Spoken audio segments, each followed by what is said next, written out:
Hello students, आज की class में हम पढ़ेंगे एटॉमिक स्ट्रक्चर के बारे में।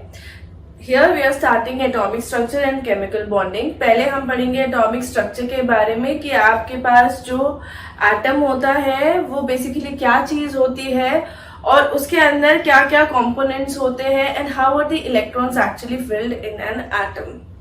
ठीक है, तो first we are seeing what is an atom.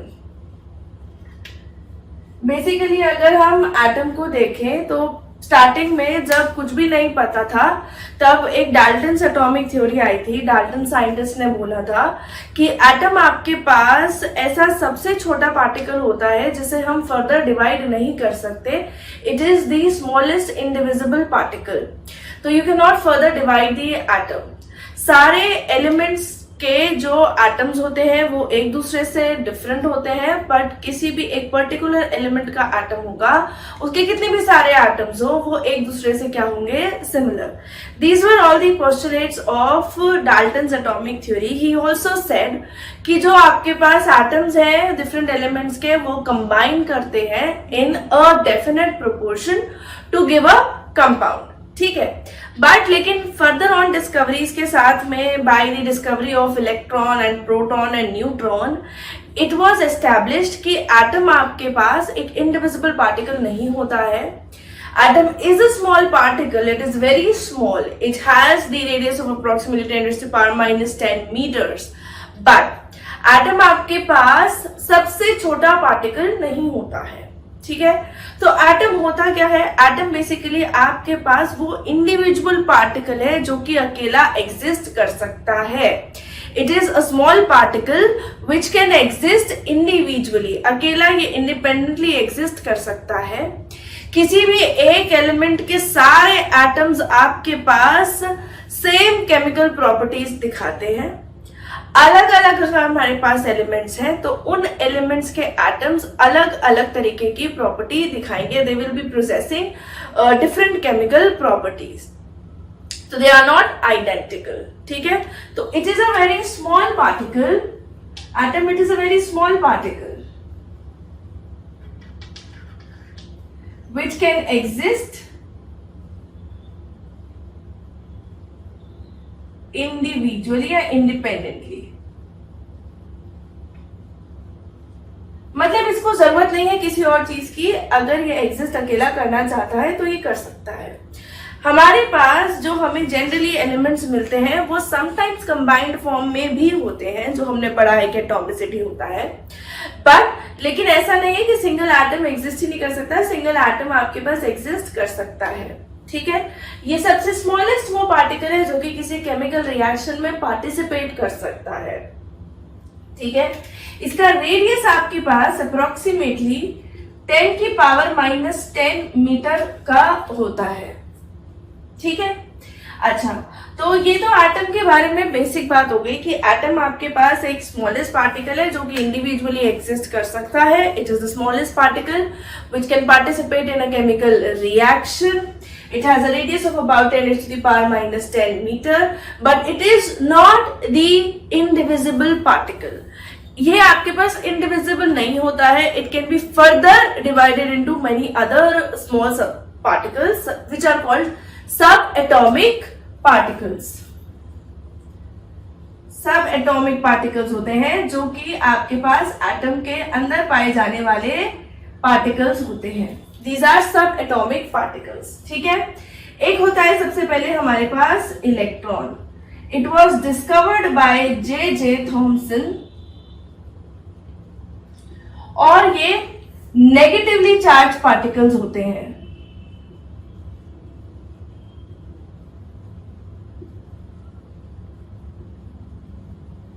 ठीक है, इलेक्ट्रॉन्स हमारे पास जे थॉमसन ने डिस्कवर किए थे। These are negatively charge particles.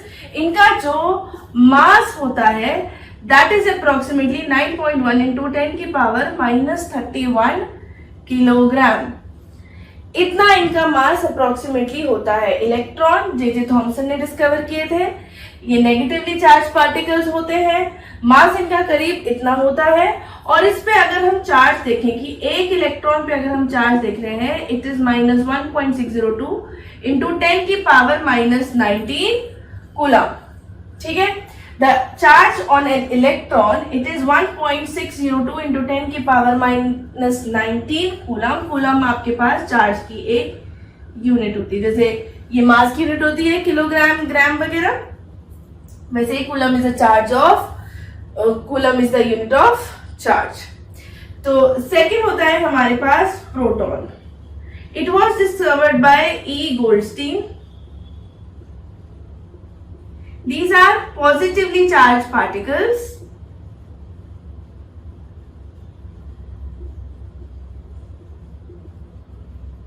इनका मास होता है करीब आपके पास 1.66 इंटू 10 की पावर माइनस 24 kgs, ठीक है। एक प्रोटॉन का मास आपके पास होता है करीब -1.66 इंटू 10 की पावर माइनस 24 किलोग्राम। और अगर हम इन पे चार्ज की बात करें तो चार्ज होगा इस पे 1.602 इंटू 10 की पावर माइनस 19 कूलम, ठीक है। जितना नेगेटिव चार्ज एक इलेक्ट्रॉन पे होता है उतना ही पॉजिटिव चार्ज एक प्रोटॉन पे होता है। बट मास के केस में ऐसा नहीं है। मास इलेक्ट्रॉन का बहुत ही कम होता है with respect to mass of a proton.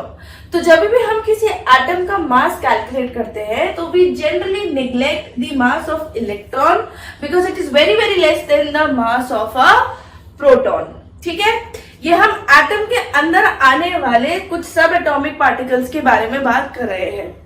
Generally हम एटम के अंदर आने वाले सिर्फ 3 सब एटॉमिक पार्टिकल्स की बात करते हैं, that is your electron, proton and neutron. Apart from that we have many other particles in modern physics but we are not going to study that, but they are there, ठीक है। तो आपके पास ये इसमें होते हैं। तो थर्ड होता है हमारे पास न्यूट्रॉन, ठीक है। तो न्यूट्रॉन हमारे पास डिस्कवर किया था जेम्स चैडविक ने। दीज आर न्यूट्रल पार्टिकल्स, इनके ऊपर कोई चार्ज नहीं होता है, ठीक है। They don't possess any charge. तो फिर इनका सिग्निफिकेंस क्या है?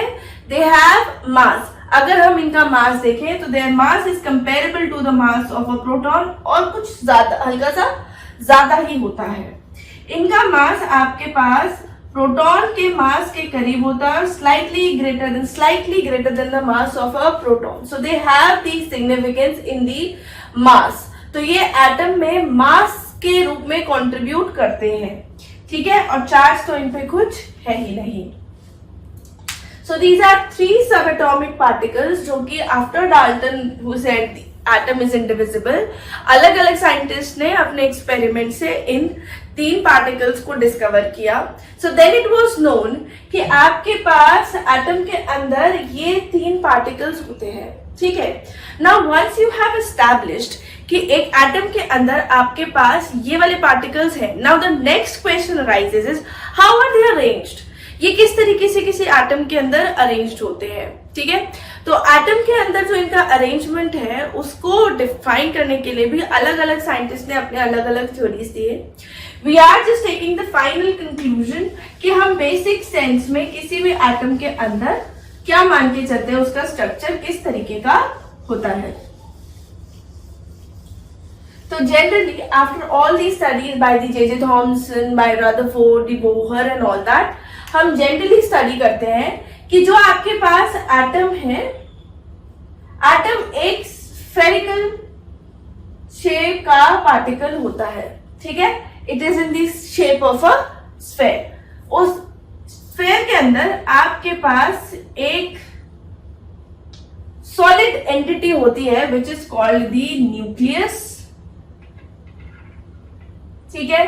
और इस न्यूक्लियस के आजू बाजू और बाहर आपके पास होते हैं कुछ orbits. Now these orbits they are known as energy states, they are also known as energy shells और जनरली शेल्स, ठीक है। तो ये आपके पास जो चीजें हैं ऑर्बिट्स, ठीक है।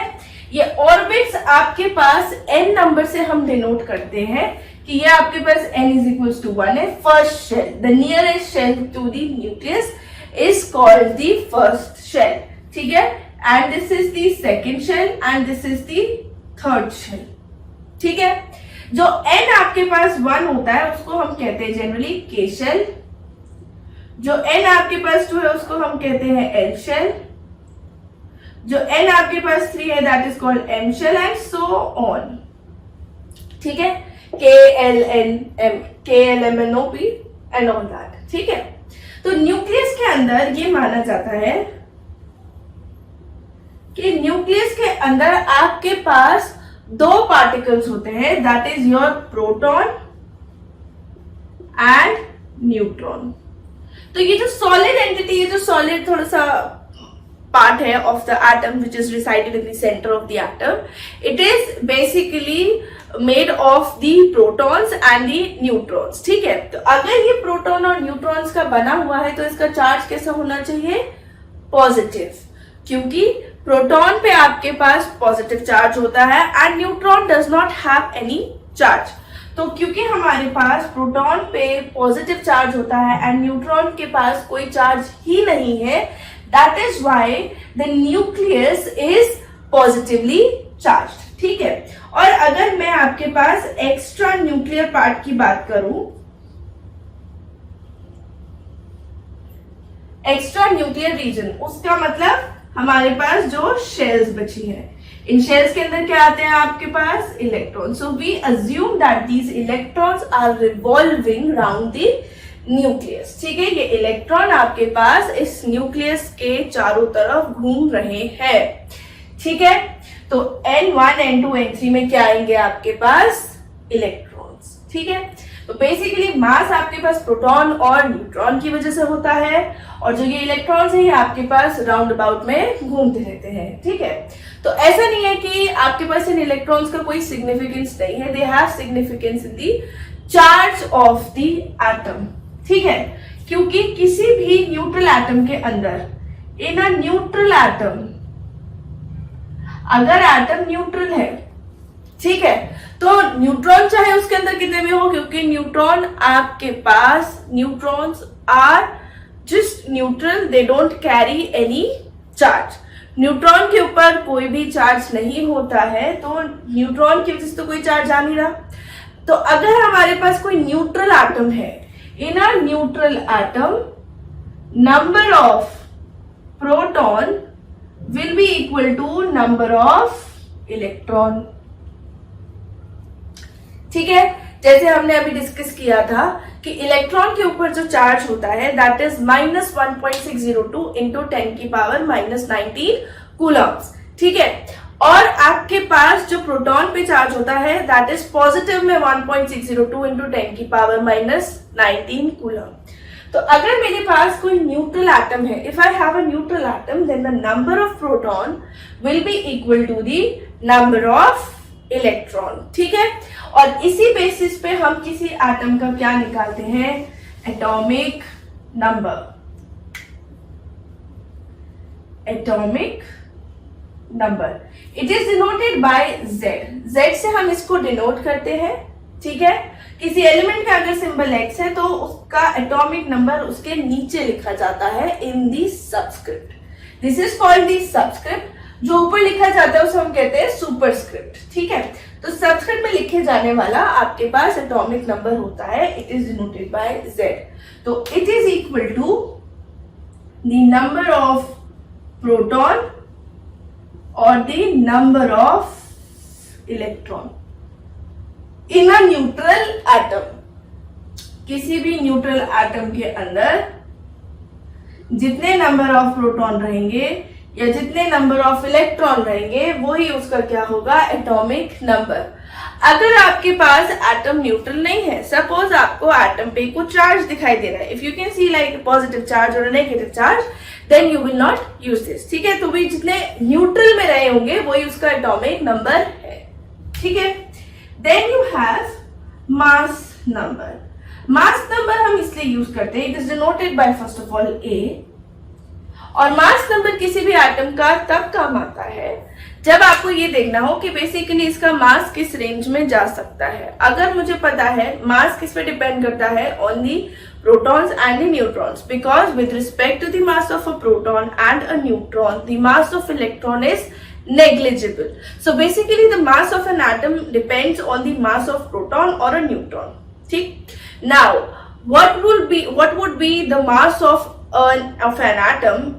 वो इसी बात पे डिपेंड करेगा कि how many number of protons or neutrons are actually there. So you need that mass number.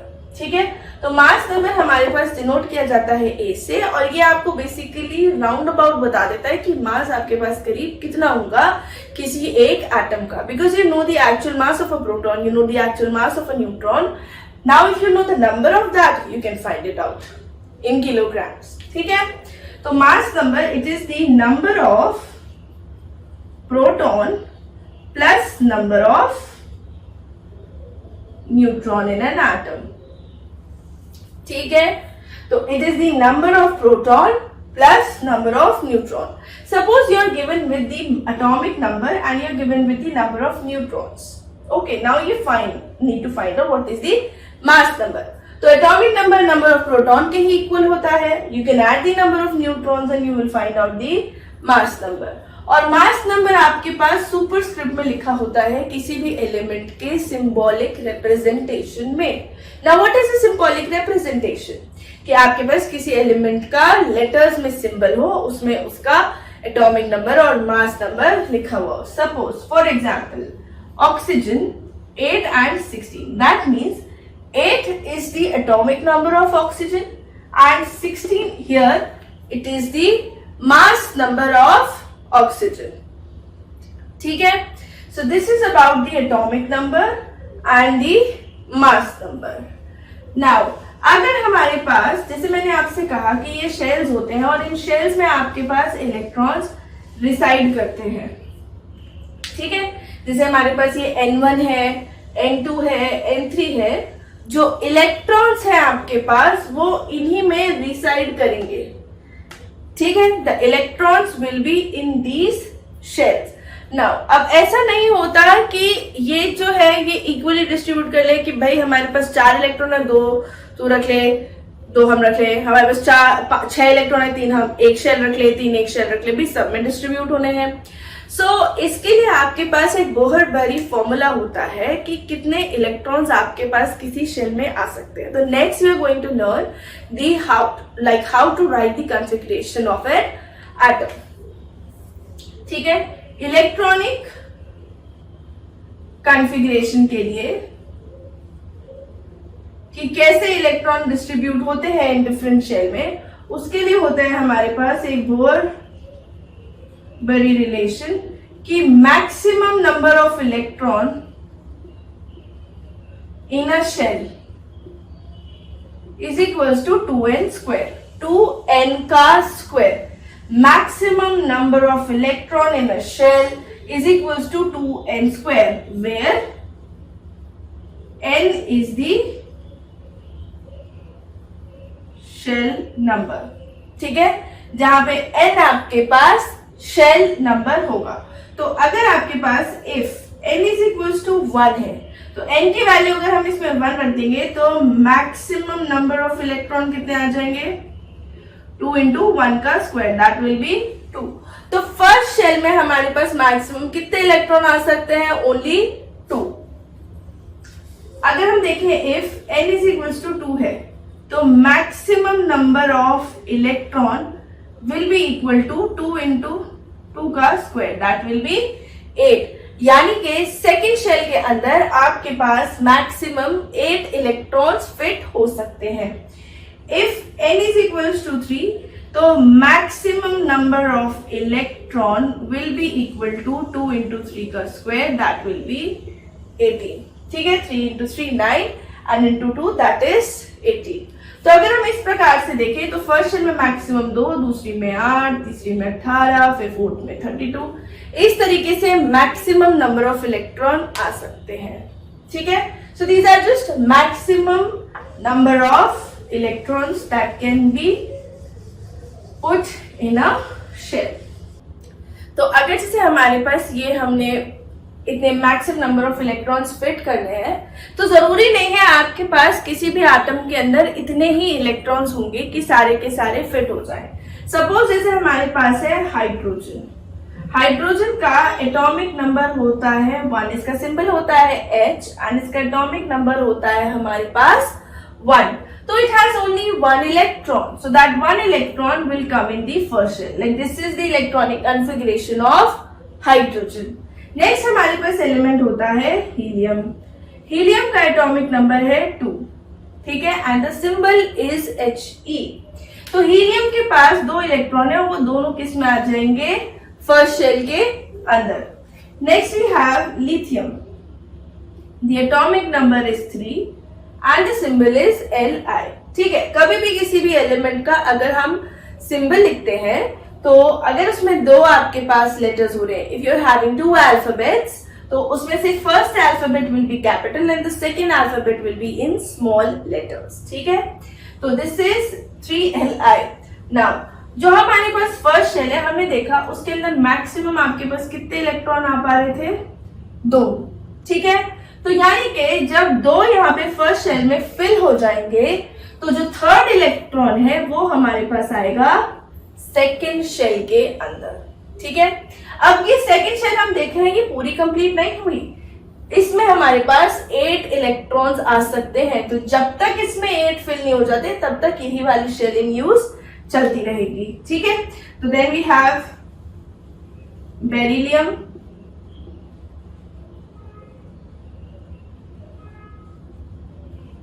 that is Be4. We have boron, we have carbon, nitrogen, oxygen, fluorine and neon. And this is still 10 atomic number, ठीक है। We have this 5 boron 5, carbon 6, nitrogen 7, oxygen 8, fluorine 9 and Ne, that is for neon, it is 10, ठीक है।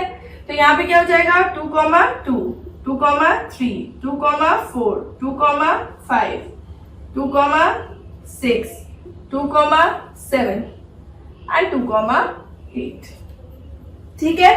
तो यहाँ पे आपके पास 8 electrons पूरे हो गए। अब इतनी ही जगह थी तो इतने में पूरे होने के बाद जो 11 एटॉमिक नंबर है उसका जो इलेक्ट्रॉन है that is for the sodium, the symbol is Na. It will be 2, 8, 1. जो आपके पास लास्ट वाला इलेक्ट्रॉन है that will go in the third shell, it will be 2, 8, 1, ठीक है।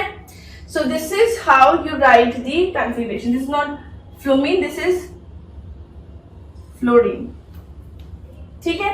This is how you write the configuration. Now many times आपने ऐसा देखा होगा कि आउटर मोस्ट शेल में जब 8 पूरे हो जाते हैं तो आप आगे वाली शेल में प्रोसीड कर जाते हैं। Now that is known as octet rule. Octet rule हमारे पास ये कहता है कि जब आपके पास लास्ट वाली शेल में व्हेन यू हैव 8 इलेक्ट्रॉन्स तो आपके पास एटम स्टेबल हो जाता है, जिसकी वजह से जो नेक्स्ट आने वाले इलेक्ट्रॉन्स है वो आपके पास आगे की शेल में चले जाते हैं। जैसे फॉर एग्जांपल आपके पास मान लीजिए आर्गन है विद एटॉमिक नंबर 18, कॉन्फ़िगरेशन लिखेंगे 2, 8, 8 आएगा। फिर उसके बाद में आता है पोटेशियम विच इज 19। तो potassium is not 2, 8, 9, no it is not like that, it is 2, 8, 8, 1, क्योंकि जब लास्ट शेल में जो भी आपके पास शेल है, जो भी आगे की शेल है, उसमें अगर आपके पास 8 इलेक्ट्रॉन्स हो जाते हैं तो next incoming electron will be proceeded या will be put in the next shell. This is your octet rule. तो ये माना जाता है कि जिनकी आखिरी शेल में 8 इलेक्ट्रॉन्स हो जाते हैं वो आपके पास एटम्स स्टेबल हो जाते हैं। सो हम कहेंगे argon is a stable atom, ठीक है। और ये स्टेबल मतलब कि ये रिएक्ट ज्यादा नहीं करेंगे. So we will learn about the reactivity and what the valency in the next class. But you need to know कि अगर 8 इलेक्ट्रॉन हो रहे हैं तो वो एलिमेंट आपके पास स्टेबल हो रहा है. ऐसे ही हमारे पास अगर हीलियम है, बट हीलियम में आपके पास एक थोड़ा एक्सेप्शन होता है. हीलियम में आपके पास 2 इलेक्ट्रॉन हो गए, फर्स्ट शेल पूरी कंप्लीट है, ठीक है, तो भी ये आपके पास स्टेबल होता है. ये एक्सेप्शन है, इसका ड्यूप्लेट पे ही स्टेबल हो जाता है. नियॉन अभी हमने पढ़ा 2,8, लास्ट शेल में 8 इलेक्ट्रॉन, स्टेबल, ठीक है. So this is how it proceeds कि आपके पास ऑक्टेट रूल होता है. If you have 8 electrons in the outermost shell, then the atom becomes stable and it does not need to react with any other atom. So this is about the octet rule. So in today's class हमने पढ़ा है atom क्या होता है, atom का general structure क्या होता है, एटम के सब एटॉमिक पार्टिकल्स क्या होते हैं, some definitions about some knowledge about those particles, how are the electrons arranged in an atom, कैसे हम कॉन्फ़िगरेशन लिखते हैं. जिन एटम्स की हमने कॉन्फ़िगरेशन नहीं लिखी है कुछ की, we will be doing that because we need to arrive on the stability और किस तरीके से आपके पास एटम एक दूसरे से रिएक्ट करते हैं. नाउ आफ्टर लर्निंग एटम एक दूसरे से क्यों रिएक्ट करते हैं, we will be studying कि किस तरीके का बॉन्ड बनाते हैं. then we will be jumping on to the chemical bonding. ठीक है, थैंक यू.